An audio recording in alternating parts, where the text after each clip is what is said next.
안녕하세요. 황인환입니다. 이번 시간은 지난번에 15번째로 올렸던 동영상에 대한 추가적인 부분으로 이해하시면 될 것 같습니다. 그래서 각각의 투자 자산에는 거기에 해당하는 기대 수익률, 그러니까 뭐 그 과거의 평균이 됐던 시나리오가 됐던 아니면 무위험 자산에다가 플러스 알파를 해서 나왔던 간에 그런 기대 수익률이 존재를 하고, 그 다음에 그 기대 수익률에 맞는 위험 또는 변동성에 해당하는 표준 편차, 스탠다드 디비에이션이 되겠죠.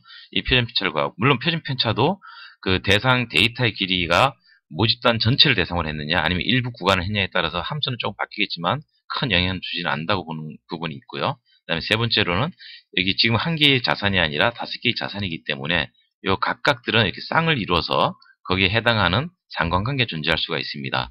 그래서 요 세 개, 기대 수익률과 표준 편차와 상관관계, 이 세 개를 이용해서 가장 최적화된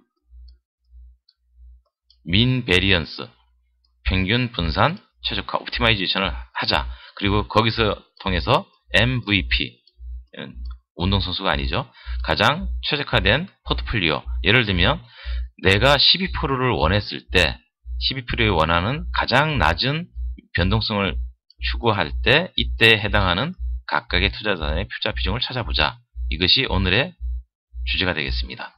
그래서 이 각각에 대해서는 데이터를 보면 요 영역에 대해서는 이미 나온 데이터들을 여기다 그냥 넣어준 게 되겠죠.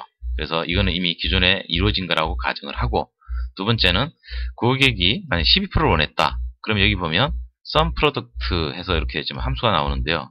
요 함수는 C에서 C9까지, 그러니까 요 영역이죠. 요 영역에다가 제2의 제9, 요 투자 비중을 곱한 거를 값을 뽑아내는 과정입니다. 그러니까 일일이 식으로 넣어도 관계는 없습니다. 좀 단순화시켜서 한 부분이고요.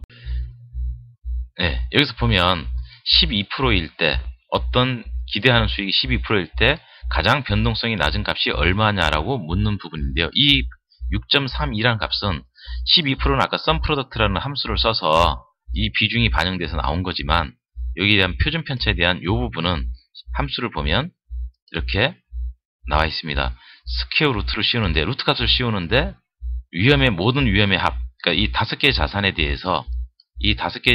대해서 얘네들이 갖는 위험, 분산의 값을, 비중을 다 곱해서 만들어낸 겁니다. 이 비중들이 곱해지는 거죠. 자, 그래서 샘플로 하나를 찍어 보겠습니다. 지금 제가 뭘 찍냐면은 여기를 찍었습니다. 예, 이렇게 나오는데요. 이 값을 보면 E의 9이니까 여기죠. 원자재와 D의 9이니까 여기 내려옵니다. 표준 편차와 그 다음에 D의 5, 그 다음에 MF의 표준 편차와 J의 9, 여기 10% 이렇게 나와 있습니다. 다시 돌아가 보면 이 과정에서는 우리가 보통 로우 값이라고 하는 상관관계는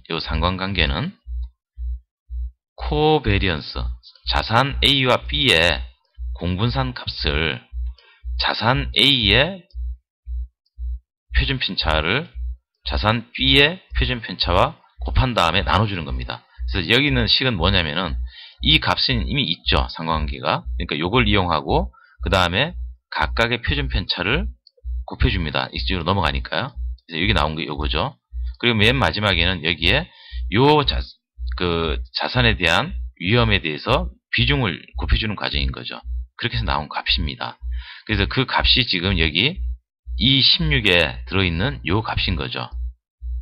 그래서 전체적으로 이러한 과정을 통해서 여기에 나와 있는 값이라고 보시면 됩니다. 그래서 그 값들의 합, 이게 분산값의 합이니까 이 분산값의 합을 다 더해야 한 다음에 루트 값을 씌워준 거죠. 그래서 이게 나온 부분입니다. 자, 이해가 안 되신 분들은 제가 설명드린 부분을 다시 천천히 보시면 될 것 같고요. 그 다음에 두 번째 단계로 내려갑니다. 예, 먼저 하나의 자산만 한번 두고 보겠습니다. 원자재라는 부분에서 보면 여기 지금 5.0%의 기대 수익률과 표준 편차 10%라고 나와 있죠. 만약에 이 원자재 하나만 투자를 했을 때는 한 100번 정도 투자를 하면 이런 정도의 손익 분포가 나올 수 있다는 거죠. 그래서 여기에 가운데 점이 이제 기대 수익률에 해당하는 5%가 되는 거죠.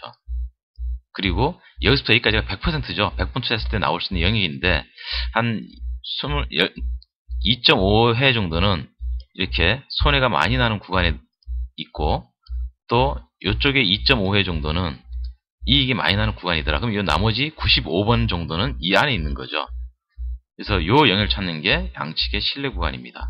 그래서 그러면 평균 5%일 때 여기에 해당하는 수익률이 얼마냐? 그게 바로 마이너스 15%가 되고 여기는 25%가 되는 부분입니다. 그래서 신뢰 구간 95%일 때는 표준 편차 값에다가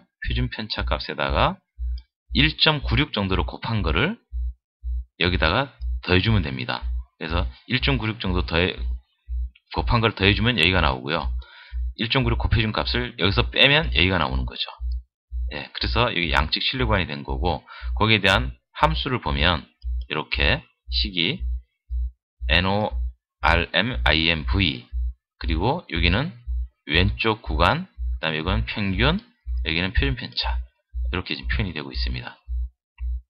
그렇게 하면 여기 각각의 셀들은 다 차겠죠? 그러면 상한도 마찬가지로 식이 좀 다른 거는 100에서 95를 뺀 거, 그리고 나누기 2를 하면 2.5라는 게 나오는데 그걸 95에서 다시 더해주니까 아까 97.5에 해당하는 여기가 나오는 거죠. 그래서 거기에 평균과 표준 편차를 이용해서 이 값이 얼마냐라고 묻는 부분입니다. 그리고 여기 이제 포트폴리오로 나온 것들은 그냥 어차피 여기 D의 20값이 나오죠. D의 20값. D의 20값이라는 거는 아까 말씀드린 대로 지금 요 값이니까 요 값을 가지고 그 C의 10이라고 한 부분이 여기 있죠. 포트폴리오에 대한 부분이니까 요거에 대한 거를 마찬가지로 하나의 투자자산처럼 보고 계산을 한 겁니다. 그리고 원금 손실 확률이라고 한 부분은 여기 보면 이번에는 NOM IMV가 아니라 NOM DIST가 돼 있죠. 그래서 요 값에 해당하는 게 0이죠, 지금. 그래서 0 값을 넣어주고 평균과 표준 편차를 넣어주고 C5, D5가 여기 나온 거죠. C의 5 이렇게 나온 거 아닙니까? 그죠? C의 5, D의 5를 이용해서 요 값을 좀 찾는 거니까요. 여기입니다. 그래서 요 값을 찾는 거를 이제 true라고 하게 되면 이 정규 분포 상에서 0에 해당하는, 여기 0에 해당하는 값인데 이 영역을 찾아내는 거예요. 그래서 요 면적이 얼마나 되느냐, 이거 전체를 1이라고 봤을 때 그거에 해당하는 것이 변동성이 가장 높은 얘는 지금 31.2%까지 나와 있는 거죠. 자, 이 관점에서 이제 마지막 과정입니다. 그러면 우리가 얘기한 대로 이 5개의 투자 대상을 놓고 기대수익과 표준편차, 그 다음에 상관관계가 있을 때 이걸 이용해서 각각의 투자 비중을 얼마나 하면 좋으냐. 근데 이 비중은 내가 원하는 기대수익의 가장 작은 위험을 구현해주는 비중이 되는 거죠. 그래서 여기서는 데이터라는 메뉴로 들어갑니다. 그래서 여기 들어가서 여기에 맨 우측에 가보면 해찾기라는 부분이 있어요. 그래서 이 해찾기 부분이 많이 없는 분들은 그 파일로 가서 그 추가 기능에서 해찾기 부분을 넣어주시면 되고요.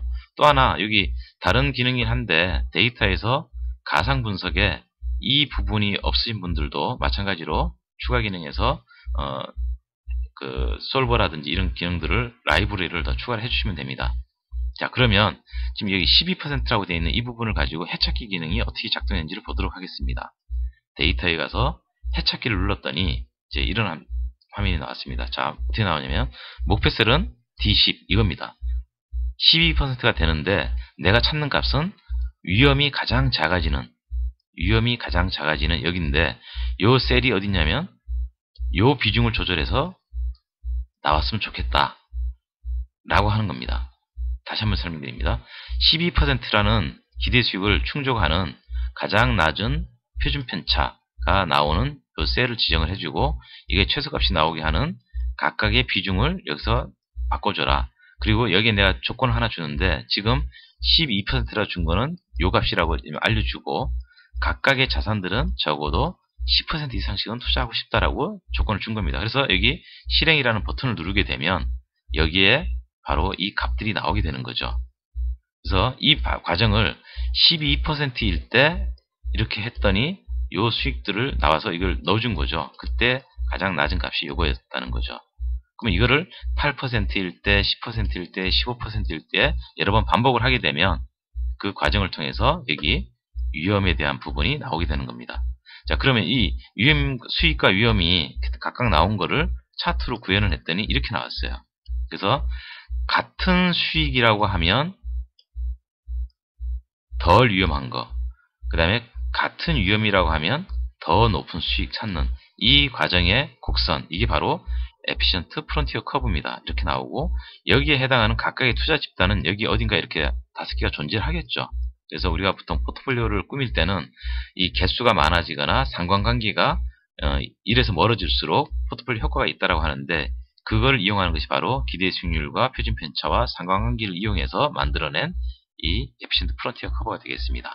자, 오늘은 한 5개 정도의 자산을 놓고 각각의 기대 수익률과 표준 편차, 그리고 거기에 해당하는 상관관계를 각각의 원하는 수익률을 넣어서 거기에 해당하는 가장 작은 변동성에 해당하는 비중을 찾아내고, 그걸 여러 차례 시뮬레이션해서 나오는 효율적 투자선 찾는 과정을 같이 살펴봤습니다.